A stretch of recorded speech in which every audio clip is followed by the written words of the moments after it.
ज्येष्ठा गौरींचे आव्हान भाद्रपद महिन्यात येतं. महाराष्ट्रामध्ये हा सण खूप मोठ्यात साजरा केला जातो.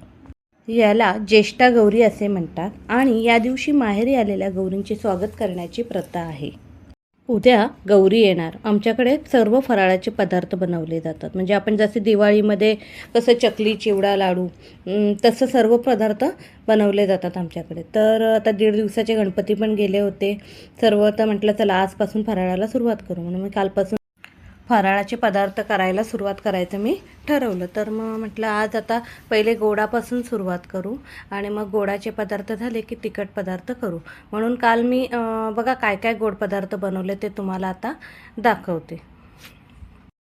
तर काल मी बघा काय काय बनवलं. याच्यासाठी फराळामध्ये शंकरपाळ्या केल्या, बेसनचे लाडू केले, त्यानंतर मी खाजे करून घेतले, करंज्या केल्या आणि मग म्हटलं की चला आता रव्याचे लाडू पण करून घेतले आणि मग तिखटामध्ये मी काल चकल्या केल्या. आता चिवडा बाकी राहिला तो उद्या मी करेन. चला तर मग बाय बाय.